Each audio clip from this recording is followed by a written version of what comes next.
At my engagement party, my dad stood up and made a toast, mocking me by saying I had finally found a man desperate enough. My fiancé started to stand, but I gently held his arm and stayed calm. Instead, I walked to the front of the room and opened my laptop without saying a word. I pulled up a single document and turned the screen for everyone to see. My dad's business partner dropped his glass, and all 60 guests gasped at once.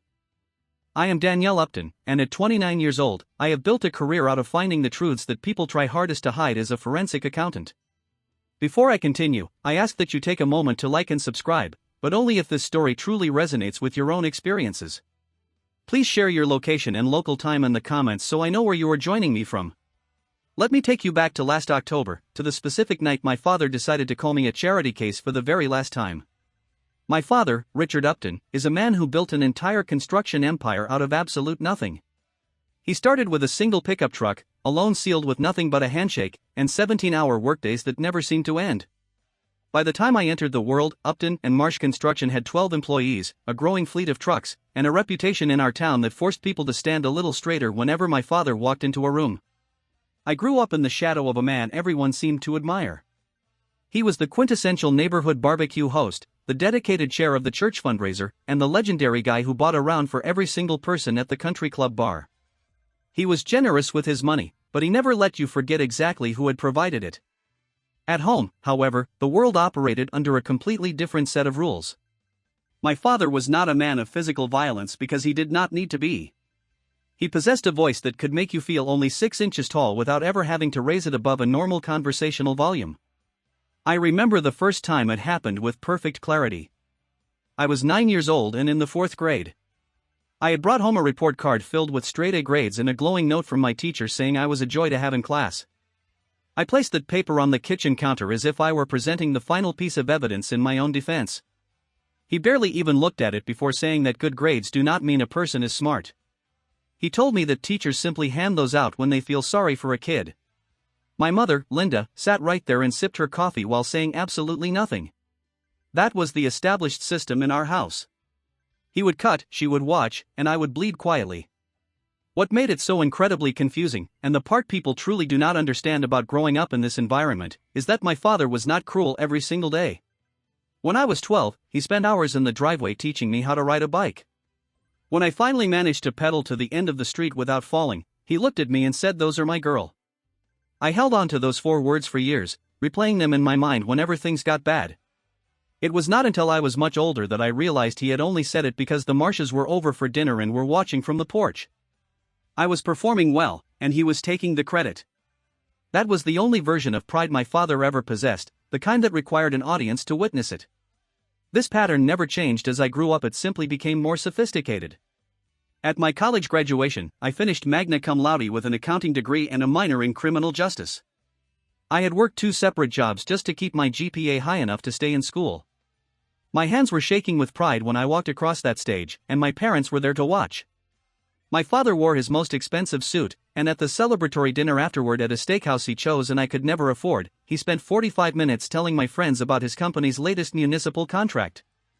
My friends kept glancing at me in confusion while I kept a fixed smile on my face.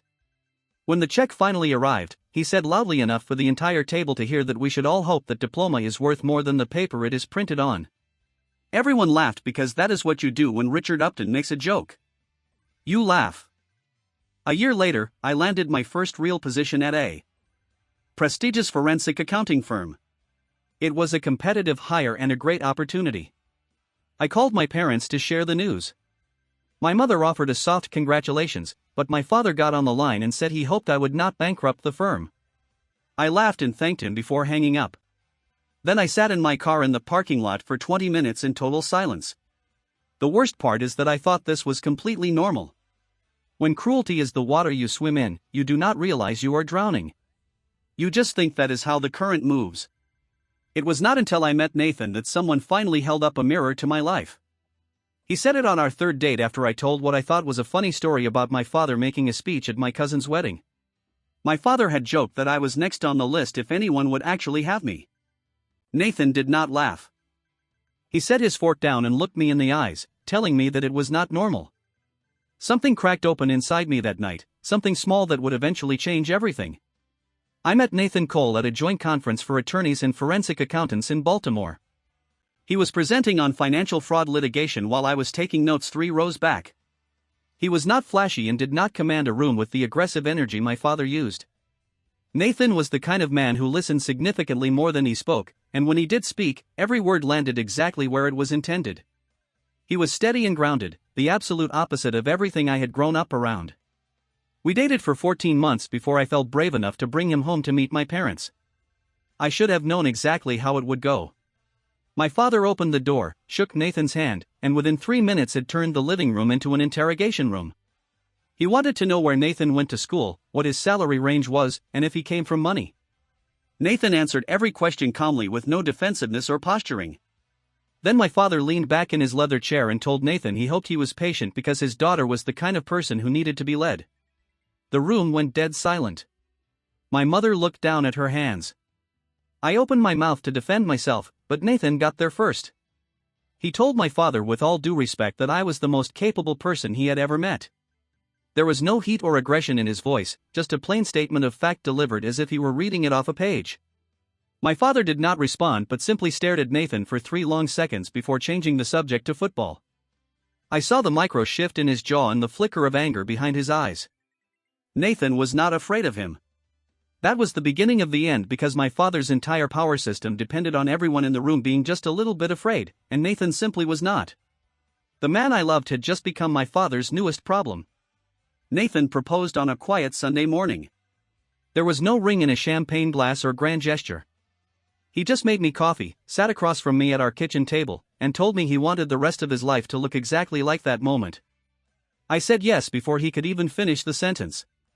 We wanted something small for the engagement party, maybe 20 people in a backyard with some wine. Simple and real. My father, of course, had other plans.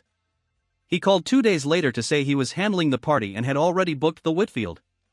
The Whitfield was a venue he used for high-end corporate events, complete with valet parking, marble floors, and projector screens for presentations. When I told him we wanted something casual, he laughed and asked if I really wanted hot dogs in a backyard for my engagement. He reminded me he was paying for it and told me to let him do this. I looked at Nathan, who shook his head slowly. Then my mother called with that practiced softness she used when she wanted me to fold. She told me to just let him have this because he was my father and was trying to do something nice. So I folded the way I always did. Within a week, the guest list ballooned to 60 people. I scrolled through the names on my phone and saw his country club friends, his business contacts, and golf partners. My own friends were a tiny fraction of the list. This was not my engagement party, it was his stage. I did not know yet that he had been writing his toast for a week and that it was not a blessing, but a weapon. The night before the party, Nathan and I lay in bed staring at the ceiling. He told me it was my party and that I could still change the plan. I told him that if I fought my father now, he would make the next 6 months a nightmare. Nathan told me he was not marrying my father, he was marrying me, and that eventually I would have to decide where the line was. I lay there in the dark thinking about a story my mother told me when I was 16.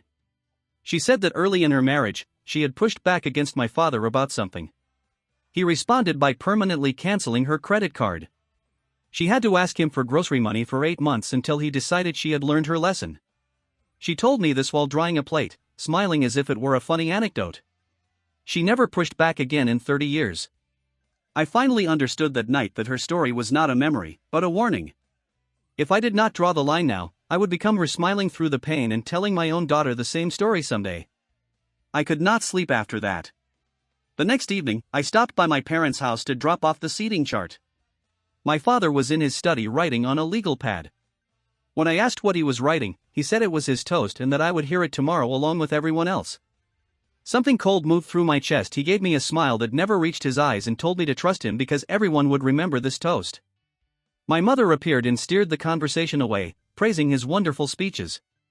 I remembered his speech at Uncle Joe's retirement where he gutted the man in front of 40 people while making it sound like affection. I left without another word and grabbed my laptop bag from the car. I had a deadline on Monday and needed to work.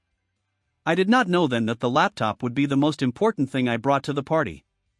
On Saturday morning, I saw the final guest list. He had added even more people, placing his golf buddies and business associates at table 1 while my friends were shoved to table 8 by the kitchen. When I called him to complain, he told me this was a networking opportunity and called me selfish. My hands were shaking from the familiar helplessness of being rearranged. Nathan told me my father was performing for Gerald Marsh and the others, putting us on display for his partners. I drove to the venue early to help with setup. While I was adjusting centerpieces, I overheard my father talking to Gerald Marsh in the hallway. My father's voice was warm and expensive as he told Gerald how proud he was of his little girl. Gerald praised him for being such a great father. I stood behind the wall, stunned. My father had never once said he was proud of me to my face in 29 years. But here, to the man whose money he was secretly stealing, those words were just currency. I filed the pain away like furniture. What I knew, and what nobody else did, was that Gerald Marsh was losing hundreds of thousands of dollars to my father, and I had the proof on the laptop sitting in my trunk. 3 months before the party, I had been working late on a forensic audit for a commercial client. I was tracing a chain of payments through a series of shell companies when I found a link to Upton and Marsh Construction. My training as a fraud examiner meant I could not look away. This was my father, but I had an obligation. I opened a secret folder on my personal laptop and named it Project Atlas. For weeks, I worked alone after hours, documenting every discrepancy and building a report on the man who raised me. I eventually told Nathan because I could not carry the weight of it alone.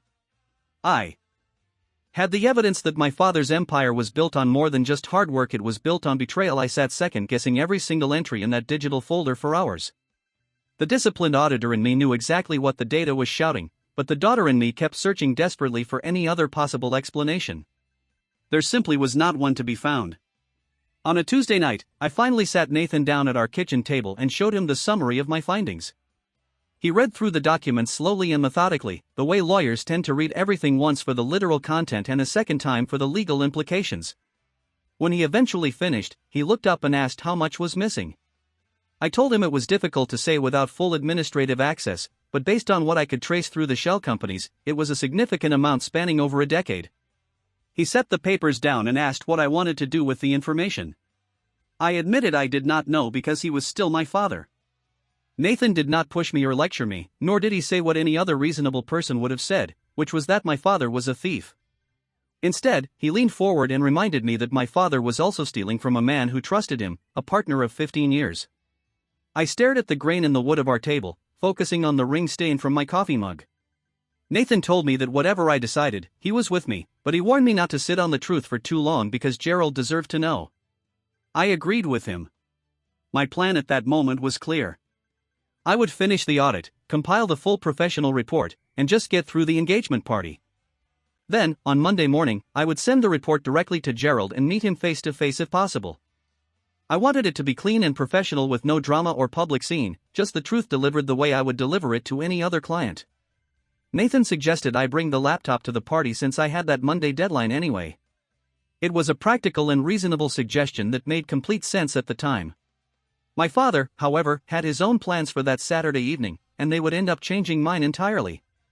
By Saturday evening at 6:30, the Whitfield looked like something out of a high-end magazine spread. There were flickering candles on every table, elegant white orchid arrangements, and a string quartet in the corner playing soft classical music. My father had truly outdone himself. That was the reality of Richard Upton when he performed for others, he did so flawlessly. Nathan and I arrived together, and I was wearing a cream silk dress I had bought specifically for the occasion. Nathan looked sharp in a navy suit, his hand steady on the small of my back as we walked through the grand double doors. My father met us in the foyer, already working the room with a champagne glass in his hand and a handshake ready for everyone. He opened his arms and called me his beautiful girl, hugging me and holding it for 3 full seconds. His cologne was sharp and expensive, and my body went completely rigid in his arms. My father had never called me beautiful in my 29 years of life, not at my prom or my graduation. But here, in front of the arriving guests and Gerald and Patricia Marsh, I was suddenly his beautiful girl. I hugged him back because in that environment, there was nothing else to do. Gerald shook my hand warmly and told me my father had not stopped talking about this party for weeks. I thanked him and told him I was glad he was there, and I meant it, though not for the reasons he assumed. Once we sat down, Nathan squeezed my hand under the table, and I whispered to him that my father was performing. Nathan whispered back that he knew and told me to just breathe. I looked around at the 60 faces in the room as the wine poured and my father moved from table to table like a politician at a rally. He was shaking hands and laughing his big signature laugh. This was his night, not mine. Dinner was served at 7:15. My father had arranged the seating so he was at the head of table 1 with Gerald and Patricia to his right and my mother to his left.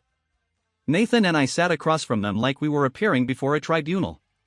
The food was excellent and the wine was expensive, but my father was in rare form. Somewhere between the salad and the entree he started telling stories. They were not stories about Nathan and me as a couple, but stories about me. He presented a greatest hits collection of my failures repackaged as comedy. He asked the table if he had ever told them about the time I failed my driving test 3 times, holding up 3 fingers for emphasis. Laughter rippled down the table. Then he moved on to my cooking, joking that I nearly burned the kitchen down making scrambled eggs. He even brought up my past boyfriends, laughing about how one only lasted 4 months before running for the hills. The table laughed, and my mother laughed right along with them. Even people who did not know me personally laughed because my father had the gift of making cruelty sound like warmth.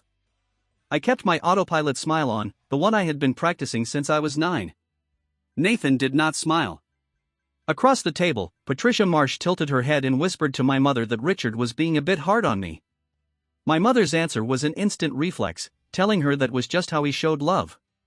Patricia looked at me, and our eyes met for a fleeting second. I saw the recognition and quiet alarm in her expression. She knew exactly what she was watching. By 8:15, the dessert plates were cleared and the quartet paused.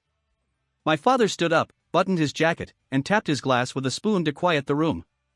He told everyone he wanted to raise a glass to his daughter. I straightened in my chair, and a broken part of me actually hoped that for once, he might say something kind. He started by saying he had watched me struggle for 29 years with school, work, and every relationship. My face went hot as 60 pairs of eyes shifted toward me. He said he was not sure anyone would ever stick around long enough to figure me out. Then he raised his glass and delivered the line he had been writing all week, toasting to me for finally finding a man desperate enough to take me. He let out a big, generous laugh, but this time, no one joined him. The silence that followed was the loudest sound I had ever heard. People were frozen with their forks down and eyes wide. Nathan's whole body tensed beside me, and I felt him start to stand up. I put my hand on his arm to keep him steady and whispered that I had this. The silence held as my father realized the temperature in the room had dropped. Instead of backing down, he doubled down, grinning and telling everyone it was just a joke and that I knew he loved her. He looked at me and asked if that was right. 5 seconds of pure silence passed before I told him to sit down. My voice was quiet and clear. His grin faltered just a crack, and he told me not to be dramatic. I told him again to sit down. My voice did not rise, but the room was so silent that the command carried to the back wall. He looked around for an ally and found nothing but 60 witnesses. For the first time in my life, he did as I said and sat down. I pushed my chair back, stood up, and walked calmly to the front of the room. My laptop was in my bag near the projection screen. I unzipped the bag and plugged the HDMI cable into the projector my father had set up for his fake family slideshow. The screen lit up, and I opened the folder titled Project Atlas. I turned to the room and said that since my father just told 60 people that no man would willingly marry me, it was only fair they knew who he really was. I clicked the file open, and a forensic audit summary of unauthorized fund transfers from Upton and Marsh Construction filled the screen. Gerald Marsh's glass began to tilt in his hand. I did not give a speech because the numbers spoke for themselves. I scrolled to the summary page showing a decade of transactions in a clean clinical format. My father shot to his feet, his chair scraping the marble with a harsh sound. He shouted that this was ridiculous and that I did not know what I was talking about. I looked at him without flinching and told him that as a certified fraud examiner, this was literally what I did. The room was deathly quiet as 60 people processed the data.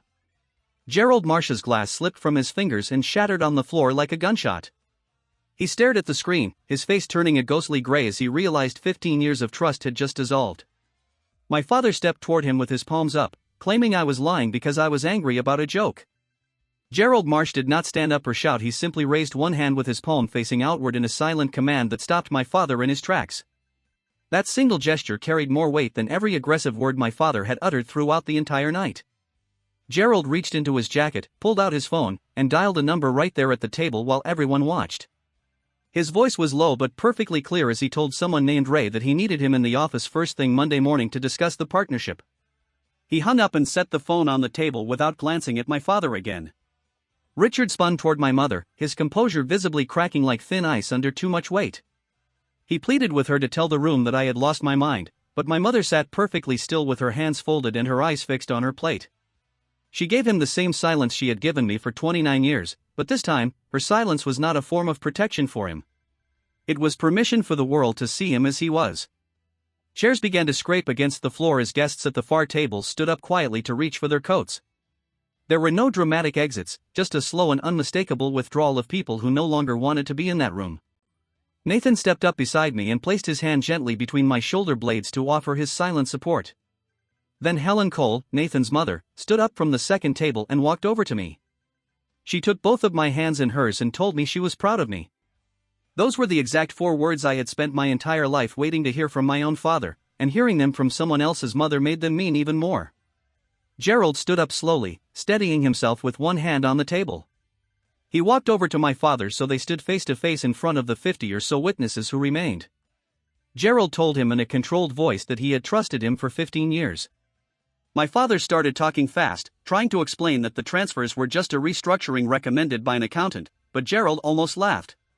He reminded my father that his own daughter was a forensic accountant and she had just shown exactly what was being hidden. My father opened his mouth, but no sound came out. Gerald adjusted his jacket and told him precisely that his lawyer would be in touch on Monday and that my father was not to call or visit him again. Patricia Marsh stood up and squeezed my hand, thanking me for telling the truth and acknowledging what it must have cost me. I could not even speak because my throat was too tight with emotion. The Marshes walked out, and no one tried to stop them or say goodbye to Richard.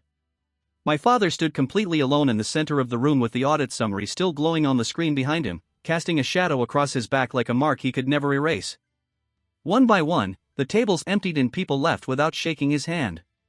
By 9 o'clock, the room was nearly empty and the staff began clearing plates from a dinner no one had finished. My mother had not moved from her seat in 45 minutes, while my father stood at the bar holding a glass of whiskey he had not touched. I closed my laptop and packed my bag, my hands trembling with the aftereffects of the adrenaline. I walked to the center of the room and met my father's red eyes. He told me I had just destroyed my own father, but I told him he had destroyed himself and I had simply stopped covering for him. He asked if I really did all this over a joke, but I told him he knew it was not about the toast. He made one final play by asking my mother if she was really going to let me do this to him. My mother looked up and spoke for the first time in 30 years of marriage, telling him that he was the one who did this, not me. Her words were gentle but final. My father's face crumbled into a strange blankness as he realized he had finally run out of people to blame. I picked up my bag and walked out into the sharp November air with Nathan. I breathed in deep, feeling like I had finally broken the surface after being underwater for 29 years. The following Monday, Gerald's attorney was at the office with a court order for a full independent audit. My report had been the catalyst, and by Tuesday, the news had traveled through the community. Richard was removed from the country club membership after 22 years, and by Wednesday, his business contacts were severing ties. He called me 11 times that week, but I never picked up. His 12th call was a voicemail ordering me to fix it, which I promptly deleted. The independent audit took 6 weeks and confirmed that over $800,000 had been siphoned through shell companies over a decade. It was enough to fund a lifestyle that was never his to have, including the lake house and the boat. Gerald filed a civil lawsuit for fraud and breach of duty, and criminal referrals were being considered. My father had to sell the lake house to afford his legal defense because his assets were frozen. Nathan showed me the listing for the house where my father used to boast about building everything from nothing, when in reality, it belonged to Gerald. I told Nathan I did not do this to him, he did it to himself. Justice did not feel like a celebration, but like a door finally closing. 2 weeks later, my mother called me on a Sunday, which was unusual. She apologized and admitted she should have said something 30 years ago. She told me she had convinced herself his behavior was a way of caring because the alternative was too painful to admit. She told me that watching me stand up at that party broke something open in her, and she had started seeing a therapist. I told her I loved her but that she needed to show me she was changing, and we talked for 20 minutes like people walking on thin ice. The last message I ever received from my father told me I had chosen a stranger over my own blood. It was the final confirmation I needed. He still viewed his partner of 15 years as a stranger because he never understood trust, only control. 6 months later, Nathan and I had our own celebration in a backyard with 15 people and string lights. There was real laughter and no seating charts. My mother came and brought a dish she made herself, which was a huge step for her. My father was not invited. During the party, flowers arrived from Gerald and Patricia with a card calling me the most honest person they had ever known. I cried into Nathan's shoulder because something that had been locked for 29 years finally opened. I do not regret the truth, though I regret my father put me in a position where I had to choose. I did not plan a takedown, I was just a woman pushed too far who happened to have the evidence to push back. I am getting married next month in a small ceremony with people we chose. My mother is still in therapy, and we are learning how to have a relationship again. My father lives alone in an apartment now, and the man who controlled every conversation finally ran into one he could not manage. Telling the truth was enough.